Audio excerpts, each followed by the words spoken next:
함께 기도하심으로 5월 4일 새벽 예배를 하나님께 드리겠습니다. 전능하신 하나님, 오늘도 우리를 다시 살리시며 일으켜 세우시고 호흡하게 하시니 감사합니다. 생명 주시는 은혜에 감사함으로 주께 예배하오니 주님, 저희의 예배를 기쁘게 흠양하여 주시옵소서. 이 시간 생명의 말씀이 선포되는 복된 은혜가 있게 하여 주셔서 그 말씀 통해 우리의 기대와 소망을 넘어 주님의 뜻과 계획이 온전히 이루어지게 하여 주시옵소서. 감사드리며 예수님의 이름으로 기도하옵나이다. 아멘. 오늘 우리에게 주시는 하나님 말씀은 사도행전 2장 14절부터 36절까지 말씀입니다. 사도행전 2장 14절부터 36절까지의 말씀 우리 함께 봉독하겠습니다. 베드로가 11사도와 함께 서서 소리를 높여 이르되 유대인들과 예루살렘에 사는 모든 사람들아, 이 일을 너희로 알게 할 것이니 내 말에 귀를 기울이라. 때가 제3시니 너희 생각과 같이 이 사람들이 취한 것이 아니라 이는 곧 선지자 요엘을 통하여 말씀하신 것이니 일러스되 하나님이 말씀하시기를 말세에 내가 내 영을 모든 육체에 부어주리니 너희의 자녀들은 예언할 것이요 젊은이들은 환상을 보고 너희의 늙은이들은 꿈을 꾸리라. 그때 내가 내 영을 내 남종과 여종들에게 부어주리니 그들이 예언할 것이요 또 내가 위로 하늘에서는 기사를 아래로 땅에서는 징조를 베풀리니 곧 피와 불과 연기로다. 주의 크고 영화로운 날이 이르기 전에 해가 변하여 어두워지고 달이 변하여 피가 되리라. 누구든지 주의 이름을 부르는 자는 구원을 받으리라 하였느니라. 이스라엘 사람들아, 이 말을 들으라. 너희도 아는 바와 같이 하나님께서 나사렛 예수로 큰 권능과 기사와 표적을 너희 가운데서 베푸사 너희 앞에서 그를 증언하셨느니라. 그가 하나님께서 정하신 뜻과 미리 아신 대로 내준 바 되었거늘 너희가 법 없는 자들의 손을 빌려 못 박아 죽였으나 하나님께서 그를 사망의 고통에서 풀어 살리셨으니 이는 그가 사망에 매여 있을 수 없었습니다. 다윗이 그를 가르쳐 이르되 내가 항상 내 앞에 계신 주를 배웠으며 나로 요동하지 않게 하기 위하여 그가 내 우편에 계시도다. 그러므로 내 마음이 기뻐하였고 내 혀도 즐거워하였으며 육체도 희망에 거하리니 이는 내 영혼을 음부에 버리지 아니하시며 주의 거룩한 자로 썩음을 당하지 않게 하실 것이미로다. 주께서 생명의 길을 내게 보이셨으니 주 앞에서 내게 기쁨이 충만하게 하시리로다 하였으므로 형제들아, 내가 조상 다윗에 대하여 담대히 말할 수 있노니 다윗이 죽어 장사되어 그 묘가 오늘까지 우리 중에 있도다. 그는 선지자라. 하나님이 이미 맹세하사 그 자손 중에서 한 사람을 그 위에 앉게 하리라 하심을 알고 미리 본고로 그리스도의 부활을 말하되 그가 음부에 버림이 되지 않고 그의 육신이 썩음을 당하지 아니하시리라 하더니 이 예수를 하나님이 살리신지라. 우리가 다 이 일의 증인이로다. 하나님이 오른손으로 예수를 높이심에 그가 약속하신 성령을 아버지께 받아서 너희가 보고 듣는 이것을 부어 주셨느니라.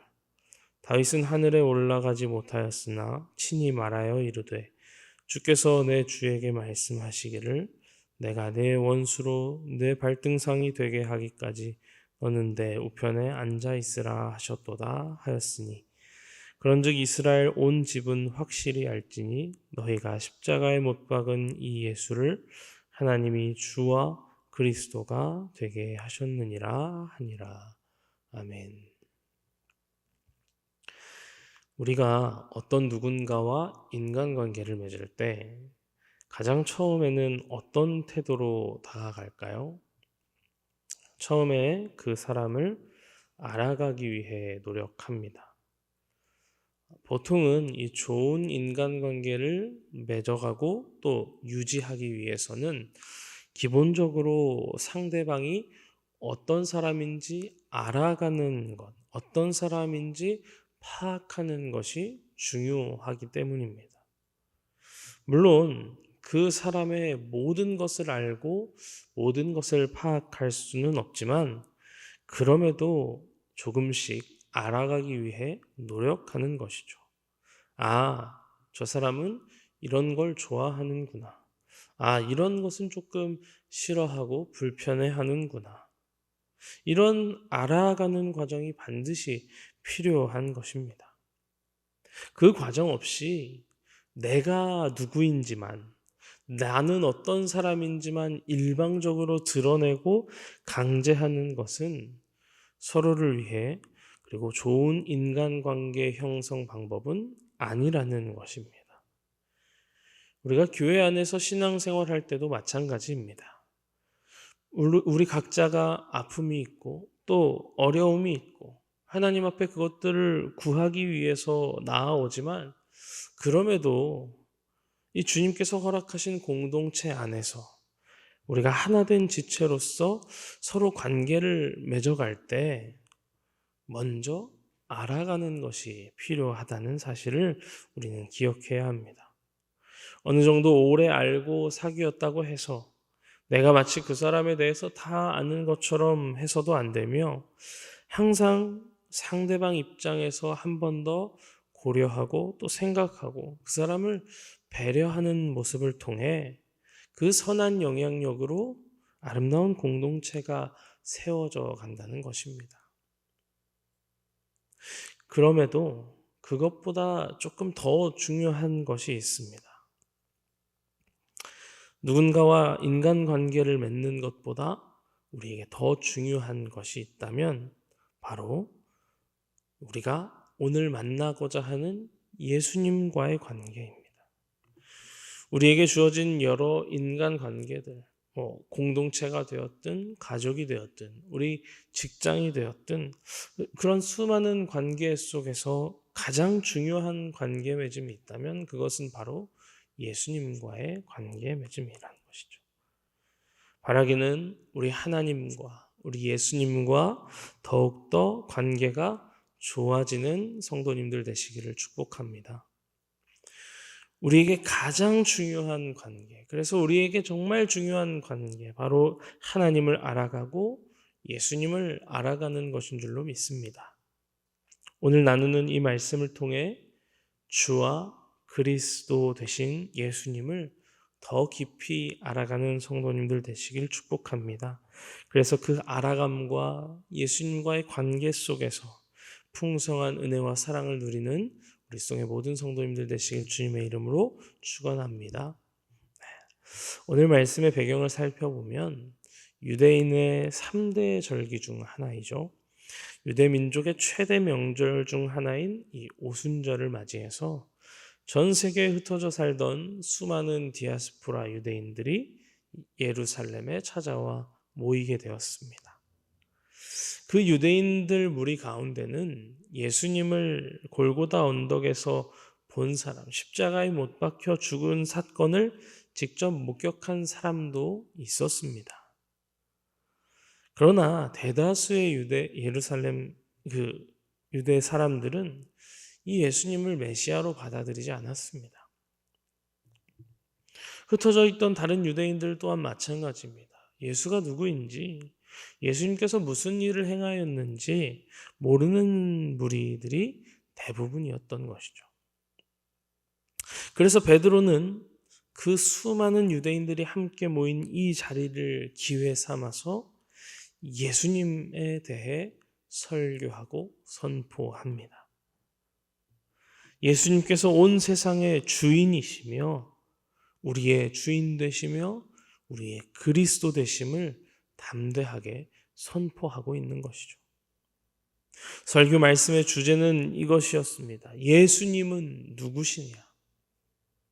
예수님은 누구신가 하는 것이죠. 베드로는 유대인들 앞에서 주 예수 그리스도를 증거하고 있습니다. 유대인들은 이미 성경을 읽고 성경을 믿고 있습니다. 그래서 그 성경 안에 기록되어 있는 하나님 말씀, 성경에 오랫동안 예언해왔고 또 예표로 보여주시며 말씀하셨던 그 사건들을 예로 들어서 설교하고 있습니다. 오늘 우리가 읽은 본문 말씀을 통해 본 것처럼 요엘과 다윗의 예언, 성경에 기록되어 있는 하나님 말씀과 계획하심에 따라서 예수 그리스도께서 우리에게 친히 오셔서 십자가에 못 박히심으로 우리를 구원하신 우리의 주인 되신 주 예수 그리스도가 확실하다고, 메시아가 확실하다고 선포하고 있는 것입니다. 베드로는 성경 말씀을 통해 예수님이 어떤 분이신가를 설명하고 있습니다. 예수 그리스도와 우리 인류와의 관계, 특별히 구원받은 백성과의 관계를 설명하면서 단순히 어느 시점에 있었던 역사적 사건이 아니라 예수님이 오늘 우리의 생명과 직결되는 그 구원의 역사임을 선포하고 있다는 것이죠. 예수님은 누구십니까? 오늘 이 자리에 앉아 예배하는 우리 성도님들에게 예수님은 누구십니까? 아까도 이야기했던 것처럼 우리에게 가장 중요한 관계 맺음, 바로 예수님일 텐데 여러분들에게 예수님은 누구십니까?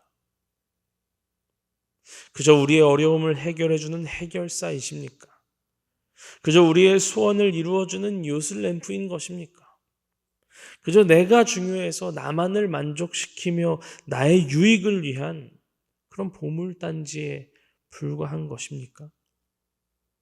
전혀 그렇지 않죠. 오늘 베드로는 이렇게 선포합니다. 주와 그리스도이신 예수님. 유대인들은 그리스도, 즉 메시아를 기대하고 기다리며 있었습니다. 구원자라는 의미죠. 자신들을 구원해 줄 사람을 기대하고 있었습니다. 그러나 그 유대인들이 그들이 기대했던 메시아는 오랫동안 자신들의 민족이 압제에 시달리고 또 여러 민족들에게 침략당했던 그 이스라엘을 해방시킬 정치적 메시아, 그러니까 진정 우리를 다스릴 왕이신 메시아를 기다리고 있었습니다. 그런데 예수님은 그 정치적인 메시아를 뛰어넘어 우리 인간들의 진정한 구원, 본질적으로 죄에서의 해방과 구원을 위해 오셨다는 사실입니다. 영원한 생명을 우리에게 선물하기 위해서 오셨습니다. 그런데 그 사실을 이스라엘 백성들은 인정하지 못했습니다. 알지 못했던 것이죠. 더 깊이 알아가지 못했던 것입니다. 자신들이 기대했던 메시아에 갇혀서 주로 오신 예수님, 주 되신 예수님을 외면했습니다. 그리스도 예수님, 구원하실 예수님은 원했지만 주인 되신 예수님을 외면했던 것이죠. 주와 그리스도이신 예수님. 예수님은 우리의 주이십니다. 무슨 의미일까요? 단순하게 해석하면 주인이지만 조금 더 깊이 묵상하자면 예수님께서 이 세상을 다스리는 것 같이 우리도 나를 다스리시는 분이심을 인정하고 그분께 순종해야 한다는 의미입니다. 우리의 죄가 무엇입니까? 도덕적으로, 법적으로 잘못한 것이 죄가 아니라 하나님을 모르고 예수님을 모르고 모른 척하고 외면했던 내 마음에 내가 주되었던 삶이 우리의 죄된 모습 아닙니까? 그 죄의 문제를 해결하신 분이 바로 예수님이시며 우리가 예수 그리스도를 진정한 우리의 주로 인정할 때 천국에서뿐만 아니라 이 땅 가운데서도 그 구원의 은혜, 하나님의 은혜를 누릴 수 있게 된다는 사실을 믿으시기 바랍니다. 바라기는 우리의 주 되시며 그리스도이신 예수님을 인정하며 고백하며 순종하는 믿음의 삶이 되시기를 축복합니다. 더 이상 내가 원했던 예수님이 아니라 내가 날 위해 기대하고 기다렸던 예수님이 아니라 우리 주 예수 그리스도, 나의 창조주이시며 내 주인 되시며 내 모든 것 되신 주님, 그 예수님을 만나는 성도님들 되시기를 축복합니다. 그 예수님께서 우리에게 약속하셨으며 예비하신 그 구원의 선물, 생명의 은혜를 누리실 수 있기를 축복합니다.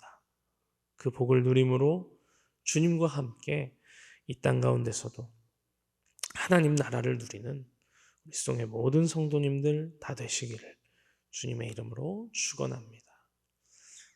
기도하겠습니다. 창조주이시며 우리 주인 되신 하나님, 주님은 오늘도 우리를 돌보시며 사랑으로 우리와 함께 하십니다. 그러나 주님, 저희는 연약한 불순종의 죄인들입니다. 이 아침 우리가 다시 한번 주님 앞에 회개하며 믿음으로 순종하기를 결단하오니 주여 용서하여 주시고 도우시고 인도하시는 그 권능의 팔로 붙들어 주시옵소서. 더 이상 내가 원하는 예수님이 아닌, 내가 기대하는, 나를 위해 내가 원했던 예수님이 아닌 우리의 주인 되시며 우리의 구원 되시는, 그리고 우리를 다스리시며 통치하시는 주님께 순종하며 나아갈 수 있는 그 순종을 통해 주님께는 기쁨이요 저희에게는 풍성한 은혜, 그 주님의 나라가 이루어지게 하여 주시옵소서. 삶의 자리로 흩어져 나아갑니다. 세상은 우리를 여전히 유혹하고 악한 영은 우리를 공격합니다. 그럼에도 끝까지 주님 믿음으로 승리할 수 있도록 주여 믿음 더하여 주시옵소서. 순종으로 하나님 나라를 이 땅 가운데 그리고 우리의 삶 가운데 이루어가는 복된 믿음의 모습 되게 하여 주셔서 주님께는 기쁨이요 예비하신 하늘의 상급과 생명의 능력을, 생명의 은혜를 누리는 우리 모두가 될 수 있도록 주여 역사하여 주시옵소서. 언제나 우리와 함께 하시며 인도하실 주님을 기대하고 찬양하며 이 모든 말씀 예수 그리스도의 이름으로 기도하옵나이다. 아멘.